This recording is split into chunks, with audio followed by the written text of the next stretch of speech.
자, 이제 우리 오늘 하나님 말씀을 보겠습니다. 욥기 1장 21절, 23장 10절 두 구절을 같이 한 목소리로 읽도록 하겠습니다. 같이 읽겠습니다. 이르되 내가 모태에서 알몸으로 나왔사온즉 또한 알몸이 그리로 돌아가올지라.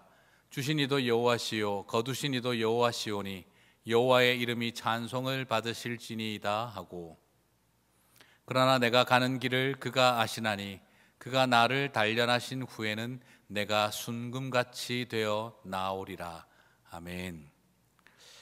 자, 오늘 여러분과 함께 말씀은 Scars into Stars, 상처가 별이 되어라는 제목으로 오늘 욥의 이야기를 여러분과 함께 살펴보도록 하겠습니다. 자, 욥기를 이렇게 살펴보면은요, 특별히 욥기 1장과 2장은 정말 고통의 끝판왕이다 하는 생각이 이렇게 듭니다. 욥기 1장에 가장 많이 나오는 표현이 뭐냐 그러면 그가 아직 말하는 동안에 라는 표현이고, 나만 홀로 피하였으므로 주인께 아래로 왔나이다 라는 이 표현만 연이어서 4번에 걸쳐서 나오는 것을 보게 됩니다. 말이 채 끝나기도 전에 다 죽고 나만 살았습니다 하는 표현이 보이는 거죠. 다 죽고 나만 살았습니다 라는 말이 채 끝나기도 전에 또 달려와서 다 죽고 나만 살았습니다 라는 말을 연이어서 들어야 했습니다. 누가 범인일까요? 스바의 사람들일까요? 하늘에서 떨어지는 불일까요? 아니면 갈대아 사람들인 때문인가요? 아니면 강한 바람이 범인인가요? 아니면 사탄이 범인일까요? 그도 애매하다면 결국에는 하나님이 범인이시다라는 말일까요? 열심히 살았고 하나님의 백성으로 살아온 것이 고작 이런 결과를 얻기 위한 것일까라는 그런 어떤 자괴감이 생기는 질문이 욥의 마음속에 엄청나게 밀려왔을 것 같습니다. 도대체 왜 이런 일이? 라는 가장 기본적인 질문이 던져지는 순간이죠. 말 그대로 가슴에 얼음판 하나가 확 심장을 향해 파고 들어오는 것 같은 그런 느낌이고, 그리고 어느 틈에 나도 모르는 사이에 내 마음에는 겨울 왕국이 들어서고 있는 것 같은 그런 생각이 드는 순간일는지도 모르겠습니다. 여러분, 살아가며 그런 때를 보시죠. 내 가슴에 얼음판 하나, 그리고 어느 틈에 내 가슴에 쌓여가는 얼음판이 얼음 왕국처럼 그렇게 내 마음을 꽁꽁 얼어붙게 하는 경험 말입니다. 자, 이런 상황에서 욥은 어떤 길을 선택하고 있는 걸까요? 욥기 1장 20절입니다. 욥이 일어나 겉옷을 찢고 머리털을 밀고 땅에 엎드려 예배하며, 네 번째 다 죽고 나만 살았습니다 라는 사환의 말을 들은 다음 그가 한 행동은 땅에 엎드려 하나님께 예배했다라고 기록하고 있습니다.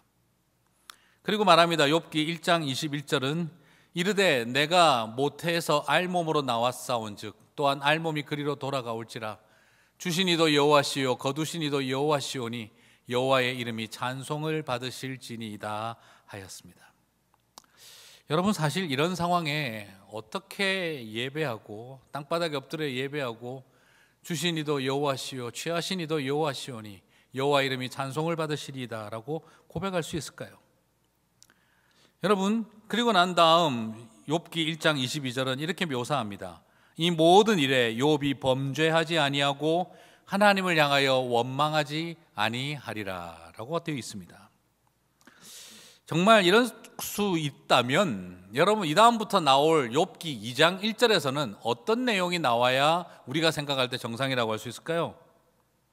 사단이 완전히 내가 이 내기에 하나님에게 졌다라고 말하며 하나님의 축복과 회복이 시작되었다는 내용이 욥기 2장 1절부터 나와야 할 것 같은데, 그러나 욥기 2장 1절은 이런 상황에도 찬양하고 예배한 욥의 결말은 뭐냐면, 이제는 자신이 치명적인 정말 독종과 가려움증과 피부병으로 먼지를 뒤집어쓰고 기왓장으로 몸을 긁어대는 자리까지 가게 되었습니다.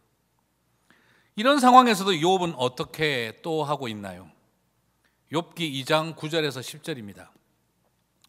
그의 아내가 그에게 이르되 당신이 그래도 자기의 온전함을 굳게 지키느냐? 하나님을 욕하고 죽으라. 그가 이르되 그대의 말이 한 어리석은 여자의 말 같도다. 우리가 하나님께 복을 받았은즉 화도 받지 아니하겠느냐 하고 이 모든 일에 욥이 입술로 범죄하지 아니하니라 라고 나옵니다. 여러분, 욥기 1장 22절과 욥기 2장 10절에서 욥은 하나도 차이가 없이 한결같이 하나님 앞에 온전한 믿음을 지키고 있습니다. 저는 오늘 여러분도 이렇게 꼭 사십시오라는 말을 단순하게 던지기 위함은 아닙니다. 여러분, 이 정도까지 왔으면 이제 욥기 3장부터는 정말 어떤 내용이 나와야 할까요? 정말 이 정도까지 하나님을 향한 온전한 마음을 지켰으면 솔직히 말해서 옆에 있는 그 아내의 말이 더 와닿지 않습니까? 하나님을 욕하고 죽으라라고 하는 이 말이 얼마나 더 우리에게 와닿는 표현이 될까요? 그런데 이 정도까지 왔으면 3장부터는 어떤 내용이 나와야 합니까? 이 다음부터는 어떤 내용이 나와야 합니까? 자, 이래도 사탄이 덤빌까요? 욥기서는요 3장부터 더 이상 사탄이 하나님 앞에 흥정을 걸지 않습니다. 더 이상 사단이 시험하는 일은 일어나지 않습니다. 그러면 욥기의 불행은 2장에서 끝이 나야 되는 거 맞지 않겠어요? 욥기의 불행은 1장, 2장에 다 모여 있는데 그런데 욥기는 왜 42장까지나 가야 하는 걸까요? 사탄이 문제를 일으켜서 지금 이 가정을 풍지박산으로 만드는 불행의 끝판왕과 같은 이야기는 1장과 2장에서 끝이 났습니다. 그런데 왜 욥기는 길게 42장까지 이어져야 하는 걸까요? 사탄은 시험도 안 하고 있는데 말입니다. 하나님도 뭐 한번 해보자, 테스트 해보자고 하지도 않는데 왜 이 내용은 40장이나 앞으로 더 가야 되는 걸까요? 이유는 사단의 시험보다 더 집요하고 지독했던 친구들의 시험이 있었기 때문입니다. 사랑하는 자녀들과 모든 재산을 다 잃어버리고 병이 걸리는 그 절망적인 고통보다도 욥의 더 길고 긴 집요한 고통은요, 믿음의 친구들을 통해 받은 2차 가해가 욥기의 나머지 40장을 책임지고 있는 것을 볼 수가 있습니다. 욥기 2장 11절과 13절을 보면 이 친구들이 어떤 상태에 왔는지를 볼 수가 있습니다. 제가 읽겠습니다.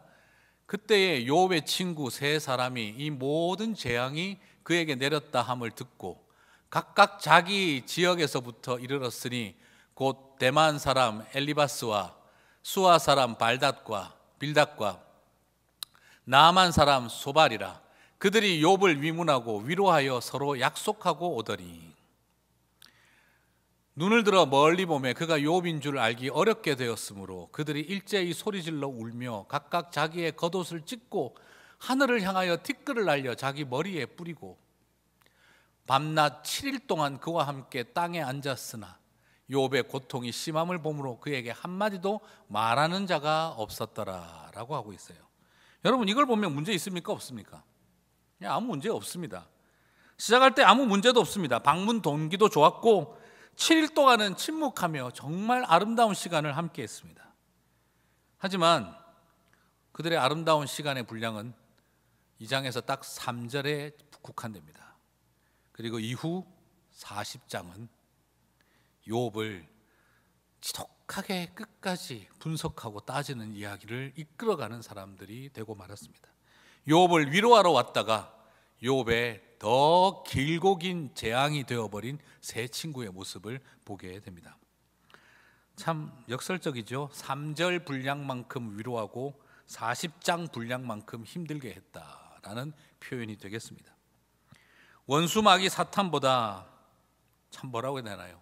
믿는 친구의 2차 가해가 훨씬 더 길고 집요했는지도 모르겠습니다. 욥을 무너지게 하고 깊은 고통으로 밀어넣은 것은 어떻게 생각하면 사탄이 아니라 어쩌면 같은 믿음의 친구들이었습니다. 사탄이 준 파괴와 죽음의 질병보다 더 고통스러웠던 것은 1차 가해보다 더 무서웠던 것은 2차 가해로 일으켰던 믿는 벗들의 집요한 정죄와 그리고 회개하라고 하는 하나님의 심판 앞에 죄를 돌아보라고 하는 그 집요한 메시지가 욥의 가장 힘든 긴 싸움이었습니다. 오늘 우리는 이것을 보면서 정말 우리에게 고난이 뭔가 하는 질문을 던지게 됩니다. 사람들은 왜 더 오랫동안 고통스러워 할까라는 질문을 던지게 됩니다.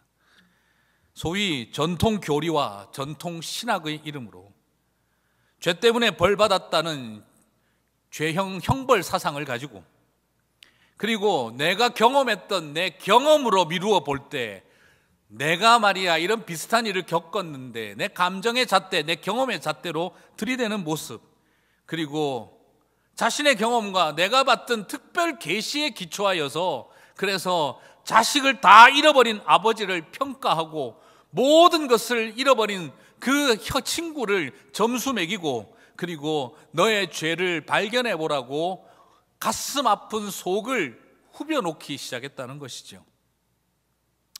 사랑하는 성도 여러분, 어려운 시기를 살아가면서 우리는 곧 이 사실을 바라봅니다. 우리는 고통과 난도질의 40장을 더 만들어가고 있는가, 아니면 치유와 위로의 40장을 더 붙여가고 있는가. 욥기는 1장부터 42장까지 현실과 상황과 환경으로 인하여 당하는 고통보다는 벼락처럼 경험한 2장의 고통에 대해서 벗들의 끊임없는 질문과 분석에 시달리는 2차 가해를 경험했던 것을 살펴볼 때 어렵고 힘든 시기 저와 여러분은 이 40장을 1장과 2장은 저는 말하고 싶지 않습니다. 그러나 남은 40장을 혹시 우리는 또 다른 분석과 고통으로 채우고 있을까? 아니면 치유와 위로로 채우고 있을까를 우리 스스로에게 질문을 던져야 합니다. 우리는 어떤 친구들이 되어야 할까요? 욥기 21장 2절을 통해 욥은 말합니다. 참 그 말이 절실합니다. 너희는 내 말을 자세히 들어라. 이것이 너희의 위로가 될 것이니라. 자, 우리 개역 한글 성경 버전으로 보면 이 의미가 좀 모호하죠, 그죠? 너희는 내 말을 자세히 들어라. 이것이 너희의 위로가 될 것이라. 아니 무슨 친구들을 위로한다는 말인가? 말의 의미가 조금 분명하지 않습니다. 그러나 원래적인 의미는 정반대로 쓰여져 있습니다. 욥기를 좀 더 잘 이해하시려면 저는 표준 세번역을 좀 읽어보라고 권해드리고 싶습니다. 이 부분을 표준 세번역은 이렇게 번역하고 있습니다. 너희는 내 말을 건성으로 듣지 말아라. 너희가 나를 위로할 생각이면 내가 하는 말에 귀를 기울이라. 그것이 내게는 유일한 위로이다 라고 번역을 하고 있습니다. 스스로 계시의 입을 가지고 자꾸 나한테 뭘 말해주려고 하는 일은 좀 그만하고, 건성으로, 내가 하는 말을 건성으로 듣지 말고 제발 내 말 좀 들어다오.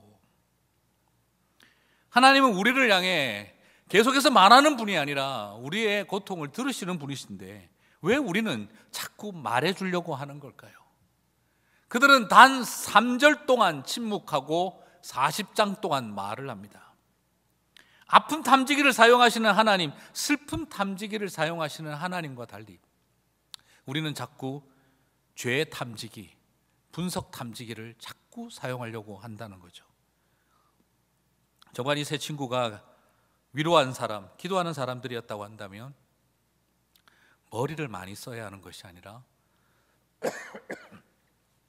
가슴을 사용해야 했습니다. 입을 많이 사용해야 하는 것이 아니라 귀를 사용해야 했습니다. 10명의 자식을 잃은 에비에게 비평가와 분석가가 필요한 것이 아닙니다. 완전히 망하고 병에 걸려 기왓장을 긁고 죄를 뒤집어 쓴 사람에게 침 튀기듯이 말을 할 것이 아니라 눈물을 쏟으며 오열해야 했던 것이죠. 욥기 5장 27절을 보면 이 친구들의 마음 상태가 드러나고 있습니다. 같이 한번 읽어볼까요? 볼지어다 우리가 연구한 바가 이와 같으니 너는 들어보라. 그러면 네가 알리라. 욥의 친구들은 지금 중요한 포인트가 어디에 있습니까? 너에게 일어난 일을 우리가 연구했다는 거예요. 성경을 펴내놓고 문헌 연구를 했고, 그리고 여러 이스라엘의 사람들의 선친들의 가르침을 참고하면서 이런 일이 왜 생겼는가를 우리가 열심히 연구했다라고 말하고 있습니다. 왜 사람들의 고통에 대해서 연구가 필요한 걸까요? 오히려 그 마음을 들어주는 일, 그 눈물의 이야기 속에 귀를 기울이는 일이 더 필요하지 않았을까요? 왜 슬픔을 분석해주고 답을 주어서 네 스스로 회개하라고 자꾸 그 메시지를 던졌던 걸까요? 왜 가슴이 필요한 자리에 머리를 들이댄 걸까요? 왜 귀가 필요한 자리에 입술을 내세웠던 걸까요? 오늘 우리는 이 시대를 살아가며 욥의 이야기를 살펴보며 이런 이야기를 해야 됩니다. 타인들의 고통을 그만 연구하십시오 라는 말을 해야 합니다. 어쩌면 우리는 그런 모습으로 마치 TV 보다가 잠깐 남는 시간 동안 이웃들의 이야기를 가지고 연구하는 시간을 갖습니다.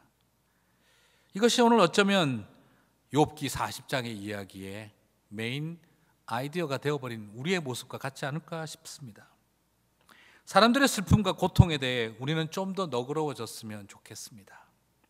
고통은 연구와 분석이 필요한 것이 아니라 공감과 눈물이 필요합니다.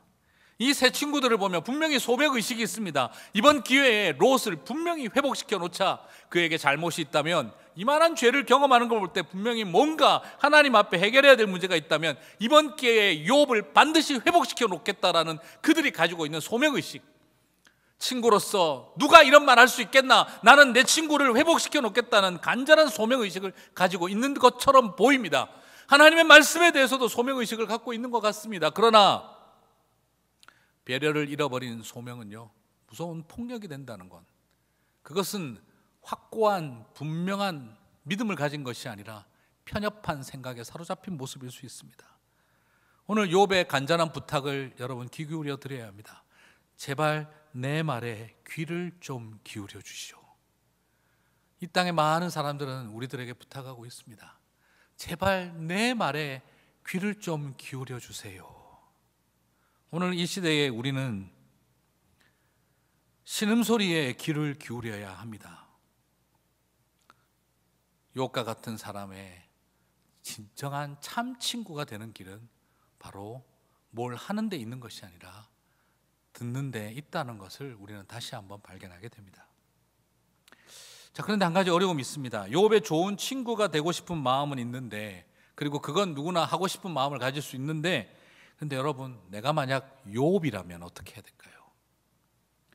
우리는 어쩌면 욥기를 읽으면서 욥에게 주목하지 않고 욥의 친구들에게 주목하기도 합니다. 그래서 우리는 좋은 고난당하는 욥과 같은 사람들의 좋은 친구가 되어야겠다라고 적용을 하려고 합니다. 그러나 여러분, 욥의 좋은 친구가 되는 일은 우리가 쉽게 말할 수 있지만, 그러나 우리가 욥이 된다면 그때는 어떨까요? 욥기를 보면서 나는 욥 친구처럼은 안 되어야지 하는 강조점만을 우리가 마음속에 갖지 말고, 내가 만약 욥이라면 하는 그 현실 앞에 우리는 정직하게 그 현실 앞에 서볼 수 있는 마음을 가져야 합니다. 욥기 21장 10절에 그는 고통 속에서 그가 이렇게 고백합니다. 그 친구들과의 지긋지긋한 싸움 속에서도 그는 이렇게 고백합니다. 그러나 내가 가는 길을 그가 아시나니 그가 나를 단련하신 후에는 내가 순금같이 되어 나아오리라. 여러분, 오늘 여기에서 욥은 이 고통을 무엇으로 이해하고 있습니까? 이 모든 것이 결과가 아니라 과정이다 하는 것입니다.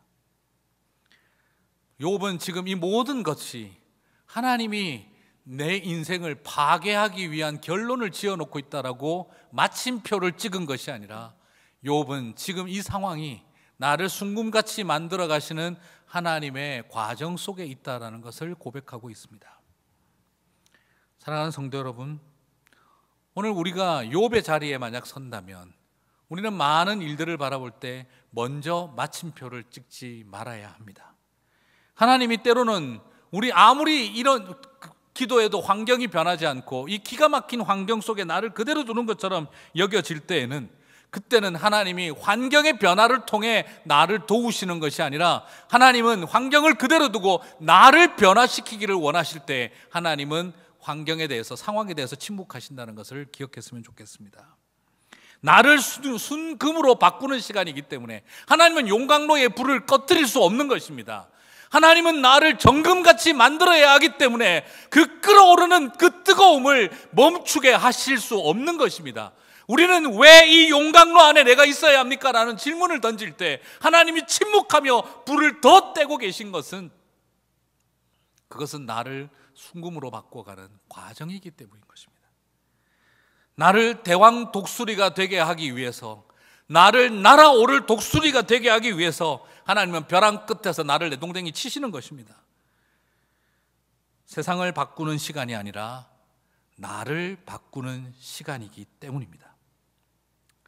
사랑하는 성도 여러분, 오늘 욥을 통해 우리가 발견했으면 하는 것은 하나님이 나를 만지시는 시간을 환경을 만지는 시간과 다른 것을 볼 수 있었으면 좋겠습니다.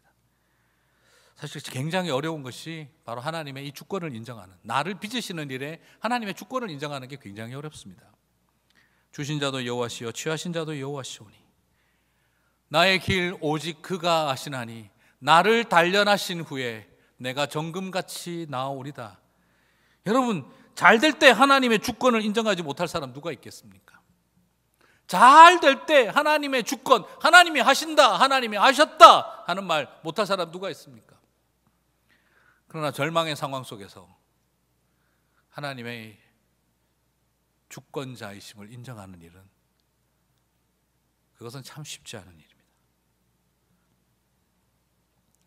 세상을 바꿔주십시오, 하나님의 계획을 바꿔주십시오 기도하는 일은 우리가 주로 많이 하는 기도입니다. 하지만 가장 어려운 것은 나를 변화시켜 주십시오 하는 것이죠. 그래서 하나님께 실망하고 상처받는 시간, 우리가 하나님을 미워하게 될 줄 알면서도 하나님은 우리를 위해 그 비난을 자초하며 묵묵히 우리 옆에서 침묵하며 무능하게 지켜보고 계실 때가 있습니다. 살다 보면 그렇게 되죠. 처음에는 사탄과 싸움이었고 다음에는 친구들과 싸움이었는데 어느 틈에 이것이 하나님과 싸움으로 바뀌고 있는 것이죠. 그게 잘못이 아니에요. 그런데 하나님은 그것을 통해서 우리가 다시 한번 본질을 보게 만드는 거죠. 그를 통해 우리를 다시 회복하고 온전한 모습으로 세우시는 거죠. 그래서 그날 가장 하나님이 믿고 원망스러웠는데 그 모든 싸움을 마치고 났었을 때 내가 하나님의 은혜 안에 있었음을 고백하게 하시는 건 바로 우리 하나님의 무건과 하나님의 무능 속에 나타난 우리를 향한 하나님의 계획인 것을 보게 됩니다. 결국 이 욥기는 어떻게 끝이 날까요? 다시 부자가 되었더라, 잘 먹고 잘 살았더라로 끝나는 것으로 욥기를 저는 정리하고 싶지 않습니다. 욥기 42장 8절은 이렇게 정리합니다. 내 종 욥이 너희를 위하여 기도할 것인즉. 그리고 10절은 이렇게 표현하고 있습니다. 욥이 그의 친구들을 위하여 기도할 때. 저는 여기서 발견합니다. 하나님은 이런 상황에서 욥에게 자신을 가장 힘들게 했던 40장을 끌고 왔던 친구들을 위한 중보 기도자가 되게 하고 있습니다. 욥은 그 말씀에 순종했습니다. 참 역설적입니다. 여러분, 중보기도하는 사명은 고통과 멀리 떨어진 넉넉한 마음을 가진 사람이 제3자의 입장에서 중재하듯이 하는 기도가 아닙니다. 가장 처절한 고통의 당사자, 철저한 피해자였던 그가 40장을 이끌어오며 나를 힘들게 했던 친구들을 위해 기도하는 것으로 욥기는 마무리되고 있습니다. 욥이 이 고통 버티고 부자 됐다더라로 결론을 맺는 것이 아니라 그는 이 모든 과정을 통해 오히려 기도하는 사람으로서 이 모든 것들을 이겨나가고 있습니다. 이 수없는 고통의 과정을 통해 욥은 자신을 가장 고통스럽게 했던 사람, 그들을 향한 중보자로 세워졌습니다. 이 모든 것이 그가 부자가 된 배부름에서 나온 여유가 아니라 찢어질 만큼 아팠던 심장에서 나온 믿음의 열매가 기도였던 것입니다. 나를 죽이던 상처를 다시 다른 사람 살리는 상처로 바꾸어 놓은 것입니다. 바로 그 scars가 into stars로 바뀌게 되어진 그 순간이 되었던 것입니다. 사실 저는 나를 아프게 하고 힘들게 한 인간을 회개시키는 사명을 받고 싶습니다. 그런 인간들은 내가 확실하게 회개시켜 버려야지 하는 그런 마음을 갖게 되기가 더 쉽습니다. 그러나 오히려 인간적으로 그죠? 그런 사람들을 위해서 중보하는 사명 별로 갖고 싶지 않은 마음입니다. 하지만 사랑하는 성도 여러분, 저 사람을 나에게 회개시킬 능력을 주십시오 하고 기도하지 마시기 바랍니다. 우리는 사람을 회개시킬 능력 없습니다. 회개는 하나님이 시키실 일입니다. 우리가 해야 할 일은 그를 위해 기도하는 일인 것이죠. 맞습니다. 회개시키는 것이 우리의 사명이 아니라 욥의 친구들은 회개시키려고 들었습니다. 그러나 이제 욥이 그 친구들을 회개시킬 타이밍이 온 것이 아니라 욥의 친구들이 하지 못했던 욥은 그것을 시작하고 있는 것입니다. 그렇습니다. 회개시킬 능력이 우리에게 필요한 것이 아니라 중보할 수 있는 능력을 하나님 앞에 구해야 합니다.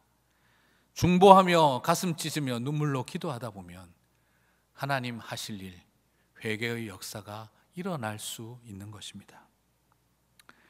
사랑하는 성도 여러분, 회개시킬 일이 우리의 일이 아니라 이제 우리는 기도하는 일로서 욥기를 마무리할 수 있었으면 좋겠습니다.